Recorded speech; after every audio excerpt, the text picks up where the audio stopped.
तो बात कर रहा था मैं विलय नीति की, व्यवगत नीति की। विलय नीति या व्यवगत सिद्धांत था क्या ये? तो इस सिद्धांत के अनुसार आपको क्या होता था कि किसी भी शासक का अगर अपना कोई वारिस ना हो, अपना पुत्र ना हो, तो क्या किया जाता था, उसके राज्य को, उसके शासक के मरने के बाद राज्य को अंग्रेज अपनी ब्रिटिश इंडिया में मिला लिया करते थे और उसका अस्तित्व समाप्त कर दिया जाता था, यानी पूरा ब्रिटिश के अधीन हो जाते थे। तो वर्ष 1840 के दशक के अंत में लॉर्ड डलहौजी, ये थे जन्मदाता भाई व्यवगत सिद्धांत के, विलय नीति के जन्मदाता हमारे लॉर्ड डलहौजी थे।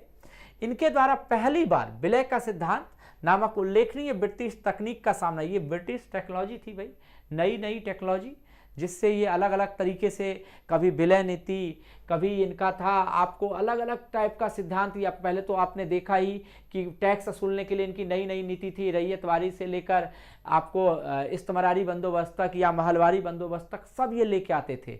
अब यहाँ पे आप ये विलय नीति लेके आए, फिर ये सहायक नीति लेके आएंगे। इनकी एक से एक टेक्नोलॉजी यहाँ पे ज़्यादा से ज़्यादा रेवेन्यू अर्जित करने की और राज्यों को सत्ता को हथियाने की और इसे विस्तार देने की थी। इसमें अंग्रेजों द्वारा किसी भी शासक के निसंतान होने पर उसे अपने उत्तराधिकारी को गोद लेने का अधिकार नहीं था, यानी कि जिसकी खुद की संतान ना हो वो आपको गोद नहीं ले सकता था। ये ऐसा नहीं था कि गोद लिया और उसे राजा घोषित कर दिया तो बात बन गई, तो ऐसा नहीं था। किसी भी अपने वो किसी के और संतान को गोद नहीं ले सकती थी, ये सबसे बड़ी प्रॉब्लम थी।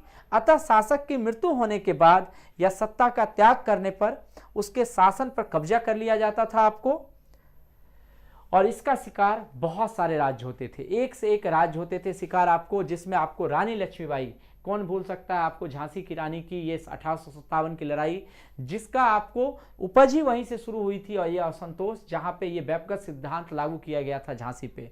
तो रानी लक्ष्मीबाई के दत्तक पुत्र को भी झांसी के सिंहासन पर बैठने की अनुमति नहीं मिली थी।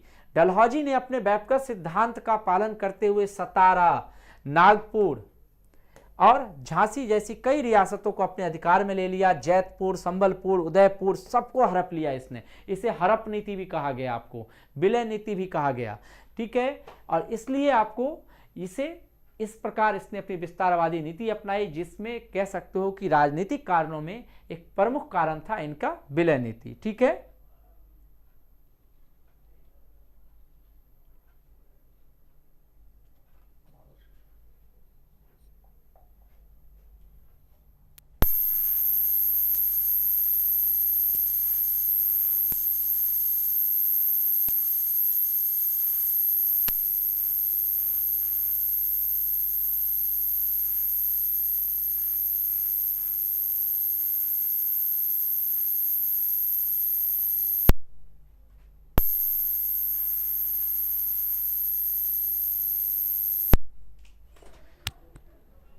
लॉर्ड डलहौजी द्वारा अवध को भी ब्रिटिश साम्राज्य के अधीन कर लिया गया, जिससे अभिजात वर्ग और हजारों लोग, अधिकारी, अनुचर, सैनिक सब बेरोजगार हो गए थे। धीरे धीरे करके एक से एक आपको सबको ये अपने साथ लेते जा रहे थे, और इसी कार्रवाई में एक वफादार राज्य जो अवध था वहां भी असंतोष अब उत्पन्न हो गया। अवध शुरू से ही आपको पहले एक फ्रेंडली नेचर था ब्रिटिश के प्रति, लेकिन अब अवध भी दुश्मन बन के खड़ा हो चुका था।